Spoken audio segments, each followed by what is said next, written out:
Good morning everyone. Madhya Pradesh के daily current affairs में आज बात करेंगे हम 16 दिसंबर के सारे महत्वपूर्ण करंट अफेयर्स के बारे में। और कल 3 प्रश्न हमने पूछे थे कि निम्नलिखित में से किस नदी घाटी के सर्वेक्षण से पुरातत्वविद निसार अहमद का संबंध है। तो इसका जो सही आंसर है वो है सोन नदी घाटी। दूसरा प्रश्न था मध्य प्रदेश में किस स्थान का संबंध अशोक के संग भेद अभिलेख से है। तो इसका जो सही आंसर है वो है सांची। तीसरा प्रश्न था निम्नलिखित में से कौन अलीगढ़ मुस्लिम विश्वविद्यालय की प्रथम कुलाधिपति थी, यानी कि पहली चांसलर थी। तो ये सुल्तान जहां बेगम थी। ठीक है, ये अलीगढ़ मुस्लिम विश्वविद्यालय की प्रथम कुलाधिपति थी। आंसर किया है सबसे अच्छा शुभम पटेल ने। पहला जो प्रश्न है पुरातत्वविद निसार अहमद खां का संबंध सोन नदी घाटी के सर्वेक्षण से है। सोन नदी का उद्गम मध्य प्रदेश के अनूपपुर जिले के अमरकंटक से होता है। देखिए एक चीज मैं आपको बताऊं, सबसे पहले क्वेश्चन में जब भी आप आंसर करें तो मैंने आपसे कहा है कि देखिए मेंस में इंपॉर्टेंट क्या होता है, ये नहीं होता है इंपॉर्टेंट। जैसे सोन नदी घाटी यहाँ पर आया है तो सोन नदी घाटी के सर्वेक्षण का टॉपिक है। तो इसमें आपको ये जो एडिशनल इंफॉर्मेशन है, सबसे पहले आपको सोन नदी घाटी के सर्वेक्षण से संबंधित जानकारी देनी है। ठीक है, 2 से 3 लाइन में। इसके बाद फिर अगर आप एडिशनल जानकारी आपके पास है उससे रिलेटेड तो आप दे सकते हैं। तो यहाँ पर देखिए सोन नदी का जो उद्गम है मध्य प्रदेश के अनूपपुर जिले के अमरकंटक से होता है। भूतपूर्व नाम सोनभद्रा, ये सब इसके नाम है।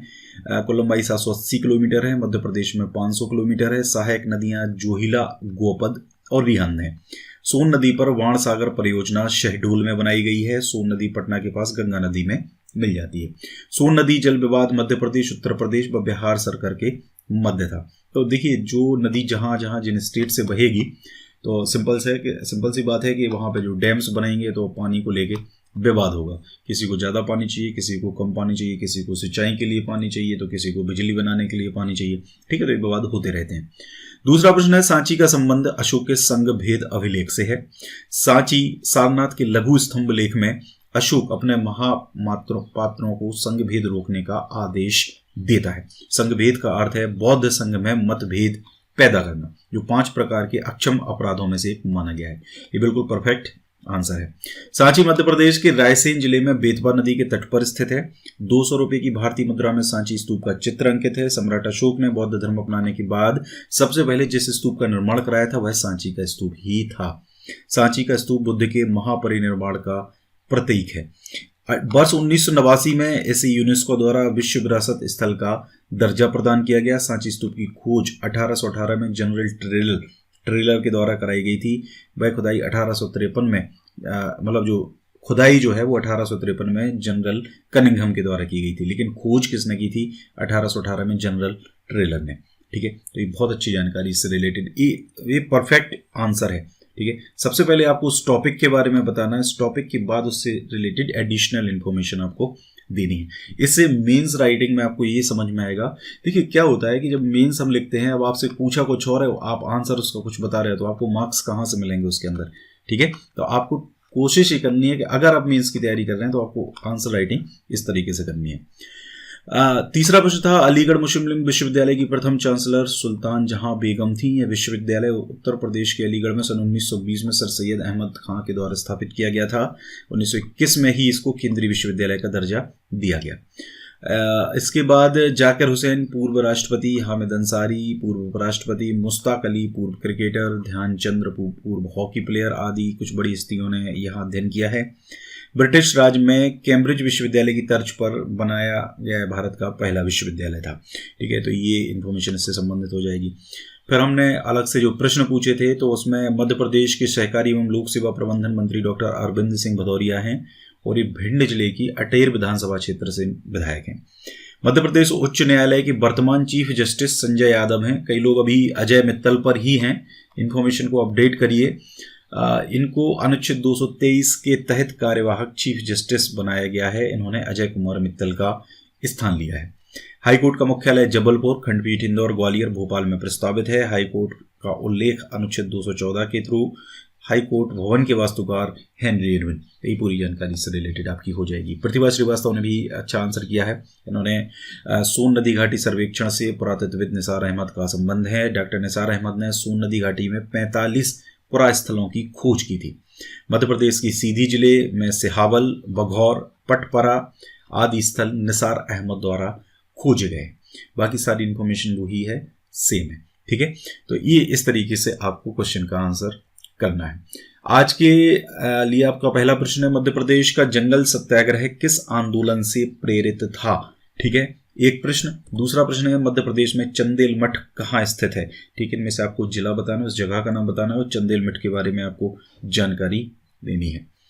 आप इसके लिए मध्य प्रदेश का जो आर्कियोलॉजिकल वेबसाइट है उस पर भी जा सकते हैं। वहाँ पे इस तरीके की जो एडिशनल जानकारी है वो आपको मिल जाएगी और इससे रिलेटेड और भी चीज़ें वहाँ पे जाके पढ़ें। उससे क्या होगा कि आपके दिमाग में बहुत सारी चीज़ें आएंगी, जो आप एक बार पढ़ते हो वो आपके माइंड में कहीं ना कहीं स्टोर है। जब ऑब्जेक्टिव क्वेश्चन आपको मिलेगा आपको डेफिनेटली उसका आंसर अपने आप याद आएगा। आप ये मत सोचो कि आपने वहाँ पढ़ लिया तो आपको याद नहीं है, कहीं ना कहीं वो आपके माइंड में है। ये एक बहुत अच्छी टेक्निक होती है क्वेश्चंस को सॉल्व करने के लिए। इसलिए ज़्यादा से ज़्यादा पढ़ें, याद करने की कोशिश ना करें, पढ़ें, ज़्यादा से ज़्यादा चीज़ों को पढ़ें। एक बार पढ़ें, 2 बार पढ़ें, 3 बार पढ़ें, तब वो जाके आपके दिमाग में परमानेंटली स्टोर हो जाएगी। अगला प्रश्न है, मध्य प्रदेश में स्थित सारो मारो की गुफाओं का संबंध किस काल से है? ठीक है, ये 3 प्रश्नों का जवाब आपको कमेंट करके देना है। गाइज, अगर आप हमारा कंटेंट चाहते हैं, हमारा प्रीमियम कंटेंट चाहते हैं तो ये ले सकते हैं। डिस्क्रिप्शन में आपको लिंक मिल जाएगी। ये मध्य प्रदेश सामान्य ज्ञान के 25 MCQs भी हैं। इसके साथ साथ 6th मंथ का एडिशन भी आपको पूरा मिल जाएगा और ये जनवरी से लेकर पूरा आपका जून तक का हो जाएगा। अगला 6 मंथ का एडिशन जनवरी 2021 में आपको मिलेगा। बाकी आप मंथली चाहें तो इसको आप मंथली ले सकते हैं। इससे संबंधित क्वेरी करना चाहते हैं व्हाट्सएप पर कर सकते हैं। ये कुछ और नोट्स हैं, साइंस के भी हैं, ये भी आप कर सकते हैं। जनरल मैनेजमेंट की नोट्स भी आपके लिए लेके आ रहा हूँ मैं और प्रिपेयर कर रहा हूँ। जनरल मैनेजमेंट आपको हिंदी इंग्लिश दोनों में जल्द ही मिलेगा। इधर उधर की चीज़ों पर ज़्यादा मतलब यकीन ना करें, क्योंकि एक ऐसा टॉपिक है जो सबको पता नहीं है। मुझे पता है मार्केट में बहुत सारा ऐसा कंटेंट आजकल अवेलेबल करा दिया गया है जिसका दूर दूर तक जनरल मैनेजमेंट से संबंध नहीं है। सीधी सी एक बात है, आपका जो ग्रुप 2 सब ग्रुप 4 का जो एग्जाम है उसके अंदर NCERT से ज़्यादातर प्रश्न पूछे जाते हैं। ज़्यादातर क्या, पूरा प्रश्न NCERT बेस्ड ही होता है, चाहे वो साइंस ले लो आप, चाहे वो जनरल मैनेजमेंट ले लो आप। ठीक है, तो आपको NCERT पर सबसे ज़्यादा फोकस करना है। आपको नोट्स नहीं लेना है, मत लीजिए। बिजनेस स्टडीज करके एक सब्जेक्ट होता है 11th और 12th में। ठीक है, इसमें जनरल मैनेजमेंट 12th में पढ़ाया गया है। 12th की पूरी जनरल मैनेजमेंट पढ़ लो, एक भी क्वेश्चन उसमें से बाहर नहीं जाएगा। मैंने जो नोट्स बनाए हैं वो आपको इसी में से मिल रहे हैं और जो मतलब समरी है एक तरीके से, उसमें से आपको बहुत सारे प्रश्न मिल जाएंगे। आप प्रीवियस ईयर के पेपर से भी उसको मैच करा सकते हैं, तो आपको पता चल जाएगा कि किस तरीके से उस कंटेंट को बनाया गया है और आपको डेफिनेटली वहां से फायदा होगा। चलिए स्टार्ट करते हैं। पहला प्रश्न है, किस शहर को प्रधानमंत्री आवास योजना शहरी अंतर्गत लाइट हाउस प्रोजेक्ट के लिए चयनित किया गया? तो ये है आपका इंदौर, जिसको प्रधानमंत्री आवास योजना शहरी के अंतर्गत लाइट हाउस प्रोजेक्ट के लिए चयनित किया गया था। और अभी हाल ही में मंत्रिपरिषद ने प्रधानमंत्री आवास योजना शहरी के अंतर्गत लाइट हाउस प्रोजेक्ट क्रियान्वयन के लिए राज्य सरकार और भारत सरकार से MOU करने की स्वीकृति दी है। मतलब भारत सरकार और मध्य प्रदेश सरकार के बीच में अब इस लाइट हाउस प्रोजेक्ट के क्रियान्वयन के लिए MOU संपादित किया जाएगा। साथ ही इंदौर नगर पालिक निगम जो है, यानी कि इंदौर नगर निगम है, उसके द्वारा प्रेषित प्रस्ताव के अनुसार, उसने एक प्रस्ताव दिया था, उसके अनुसार राज्य सरकार के अंशदान की जो राशि है वो 1 लाख रुपए प्रति आवास के आधार पर 10 करोड़ 24 लाख रुपए प्रदान करने की स्वीकृति दी गई है। यानी 10 करोड़ 24 लाख को जब आप 1 लाख रुपए से डिवाइड करोगे तो टोटल आपको ये पता चल जाएगा कि कितने मकान जो हैं, कितने आवास जो हैं वो इसमें बनाए जाने हैं। ठीक है, प्रधानमंत्री आवास योजना शहरी अंतर्गत भारत सरकार आवासन और शहरी कार्य मंत्रालय द्वारा भवन निर्माण की नई तकनीकों को प्रोत्साहित करने के लिए ग्लोबल हाउसिंग टेक्नोलॉजी चैलेंज अंतर्गत लाइट हाउस प्रोजेक्ट तैयार कराए गए हैं। इनका उद्देश्य है नई नवाचार निर्माण तकनीकों का उपयोग करके कम से कम समय में परियोजनाओं को पूर्ण करना तथा इन तकनीकों को भविष्य में उपयोग में लाने के लिए बढ़ावा देना। ठीक है, ये सारी चीजें ध्यान रखिए। ये प्रोजेक्ट है, इस प्रोजेक्ट के अंदर ये डिटेल आपको याद रखनी है। इस पूरी योजना में अगर हम बात करें तो टोटल 14 राज्यों में के 22 नगरों द्वारा भाग लिया गया था, जिनमें मध्य प्रदेश से पूरे देश में कुल 6 नगरों में, ठीक है, भाग इतना लिया था, लेकिन इनमें से पूरे देश में कुल 6 नगरों में मध्य प्रदेश से इंदौर नगर का चयन किया गया है। ठीक है, ये ध्यान रखिए, इंदौर का चयन इसके अंदर किया गया है। इस परियोजना में 1024 EWS आवासों का pre fabricated sandwich panel system तकनीक से निर्माण किया जाना है। कितनी है? 1024। ठीक है, कितने आवास? 1024 आवास। जैसा मैंने आपको बताया था 10 करोड़ 24 लाख को किससे डिवाइड करना है? अपने को 1 लाख से डिवाइड करना है, तो कितना आ जाएगा? 1024। सिंपल सी बात है। तो इतने रुपयों की स्वीकृति दी है। यहाँ पे पूरा करंट अफेयर जो है वो इंपॉर्टेंट है, ध्यान रखिएगा। अगला है, अभी हाल ही में मंत्रिपरिषद ने पूरे देश में उच्चतम न्यायालय के निर्देश के पालन के अनुसार एक निर्देश का पालन करते हुए न्यायिक अधिकारियों का एक समान पदाभिमान करने के लिए संशोधन करने की मंजूरी प्रदान कर दी है। ये इससे रिलेटेड है शेट्टी वेतन आयोग से। ये ध्यान रखिए, शेट्टी वेतन आयोग आपको याद रखना है, प्रथम राष्ट्रीय न्यायिक वेतन आयोग है। ठीक है, इसने देश में उच्चतर न्यायिक सेवा तथा निम्नतर न्यायिक सेवा के सदस्यों की एक समान पदाभिमान अंगीकृत करने की अनुशंसा की थी। ठीक है, और यह उच्चतम न्यायालय द्वारा रिट याचिका ऑल इंडिया जजेस एसोसिएशन विरुद्ध यूनियन ऑफ इंडिया, किसमें? उच्चतम न्यायालय द्वारा जो रिट याचिका दायर करी गई थी ऑल इंडिया जजेस association versus union of India तथा अन्य में पारित निर्णय 8 फरवरी 2001 को अनुमोदित की गई थी। मतलब ये रिट याचिका कब अनुमोदित की गई थी? 8 फरवरी 2001 को। ठीक है, और ये आपको याद क्या रखना है यहाँ पर? शेट्टी आयोग के बारे में याद रखना है आपको। और इस आयोग की अनुशंसा के अनुसार जो चीजें हुई हैं वो उसका पालन अब मध्य प्रदेश में भी कराए जाने के लिए संशोधन करने की मंजूरी दे दी है। मतलब इसके लिए भी कानून पास किया जाएगा। नेक्स्ट है, अभी हाल ही में कैबिनेट ने, मध्य प्रदेश कैबिनेट ने, मंत्रिपरिषद ने एक निर्णय लिया है जिसमें रेत नियम 2019 में किए गए कुछ संशोधनों को मंजूरी दे दी है। संशोधन को मंजूरी दे दी है। इसमें रेत खनन की मॉनिटरिंग को सख्त कर दिया है राज्य सरकार ने और तय किया है कि जो रेत का भंडारण है, जहां पर खदान है, वहां से 5 किलोमीटर से लेकर 8 किलोमीटर तक ही उसका भंडारण किया जाएगा, स्टोरेज। ठीक है, पहले ये भंडारण खदान से 2 से लेकर 5 किलोमीटर तक किया जाता था। ठीक है, अब ये भंडारण कहां तक किया जाएगा? 5 से लेके 8 किलोमीटर दूर तक। ठीक है, और मतलब कम से कम कितना होना चाहिए? पहले 2 था, अब कम से कम कितना हो गया? 5। और रेत भंडारण के लिए पहले प्रावधान था कि भी खदान से 2 किलोमीटर से लेकर 5 किलोमीटर तक ही रेत रख पाते थे। ठीक है, 3 साल के लिए मिलने वाली खदान की जो म्याद की गणना है वो आशय पत्र जारी होने के दिन से होगी। एक निर्णय भी लिया गया है। साथ ही सरकारी निर्माण कार्यों के लिए रेत की आपूर्ति जो है वो अब रिक्त खदानों से होगी। सरकारी जो निर्माण होता है उसके लिए कैबिनेट ने भी तय किया है कि ऐसे जिले जहां पर रेत खनिज के समूह की खदानें रिक्त हैं वहां पर शासकीय विभागों को रेत खनन की अनुमति दी जाएगी। ठीक है, तो ये रेत नियम 2019 में संशोधन कुछ किए गए हैं जो आपको याद रखने होंगे। नेक्स्ट इसमें एक और इम्पॉर्टेंट है, इसी से रिलेटेड, खदानों की जो लीज है या खनिज की जो रॉयल्टी है जो 60 साल से बकाया है, ऐसी रॉयल्टी जो 60 साल से बकाया है उसकी वसूली के लिए वन टाइम सेटलमेंट स्कीम को मंजूरी दी गई है।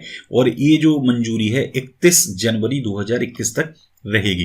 31 जनवरी 2021 तक। हालांकि याद नहीं रखना है आपको, ये वन टाइम सेटलमेंट के लिए है। इसमें याद क्या रखना है वो ये है, योजना में वर्ष 1960-61 से वर्ष 2009-10 तक का जितना भी बकाया है उस ब्याज में छूट दी गई है।